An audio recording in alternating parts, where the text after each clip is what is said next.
Halo Sobat Corong Indonesia, Pangkalan Utama TNI AL atau Lantamal 6 Makassar, kedatangan alutsista baru berupa KRI Badau 841. KRI yang nantinya digunakan untuk memperkuat patroli keamanan laut di wilayah Lantamal 6 itu, tiba di dermaga layang Mako Lantamal 6, Rabu, tanggal 30 September tahun 2020.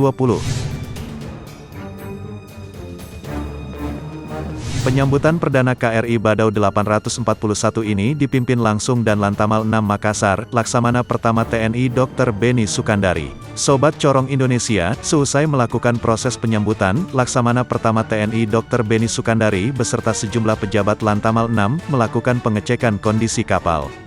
Didampingi Komandan KRI Badau 841, Letkol Laut M. Homsin, jajaran pejabat utama Lantamal 6 kemudian mengecek situasi dan kondisi dari dalam kapal perang baru tersebut.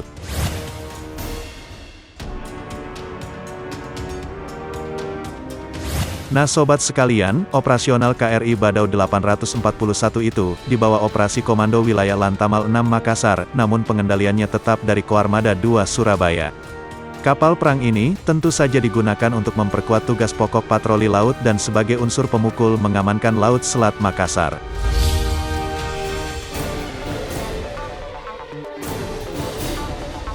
Sobat Corong Militer, KRI Badau 841 memiliki spesifikasi panjang 37 meter, dan berat 206 ton, kecepatan jelajah kapal 14 knot dan maksimum 32 knot, sedangkan jumlah awak 24 prajurit dengan jarak jelajah 2,200 km pada kecepatan 14 knot. Selain itu, KRI Badau 841 ini juga dilengkapi persenjataan yang mumpuni, yakni satu Oerlikon Twin Cannon CGM B01, kaliber 30 mm, dan dua buah senapan mesin sedang, kaliber 7,62 mm.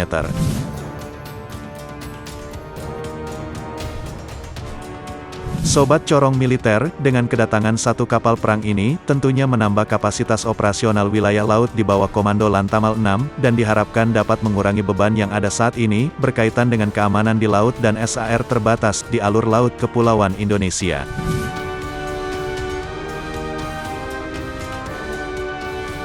Dengan puluhan personel di kapal perang tersebut, dan sistem persenjataan yang dimiliki, tentunya dapat menunjang pengamanan patroli laut di wilayah kerja Pangkalan Utama TNI AL 6, Makassar. Dan perlu diketahui juga, KRI Badau 841 semula memiliki nomor lambung 643 di kelas kapal cepat berpeluru kendali yang kemudian diubah ke kelas kapal patroli cepat yang dibangun galangan kapal Vosper Thorcroft Singapura.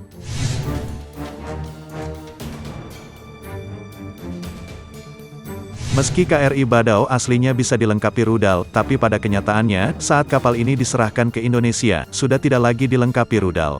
Sobat Corong Militer Indonesia, Satuan Kapal Patroli atau Satrol TNI AL, mengemban tugas yang tak ringan. Di tangan satuan inilah, dipercayakan operasi ronda di sekitaran perairan dangkal NKRI, yang padat aktivitas ekonomi kelautan.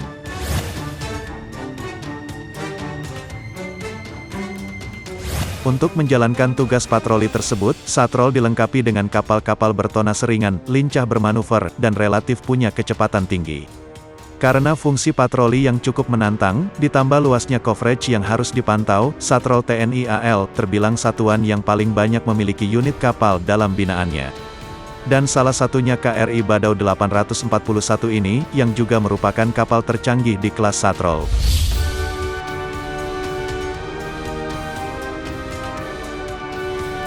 Sobat sekalian, alat utama sistem pertahanan di Indonesia, kini makin maju saja ya.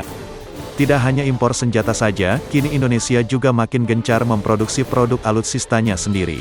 Penguasaan teknologi, menjadi tantangan bagi industri pertahanan nasional, agar mampu bersaing dengan produk dari negara lain. Teknologi di sektor militer pada saat ini, sudah sangat canggih, dan misi militer sangat berisiko, apabila peralatan yang digunakan tidak memiliki spesifikasi sesuai standar dan kebutuhan.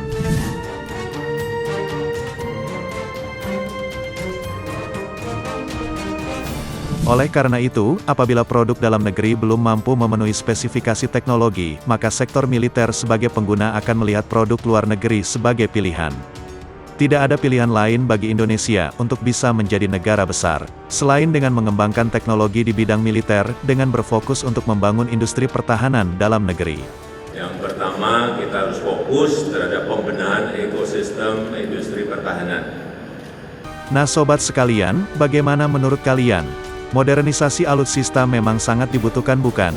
Meningkatkan pertahanan tentunya ya kita perlu modernisasi alutsista kita. Dengan itu, tugas yang diemban para TNI kita akan lebih berjalan dengan baik lagi.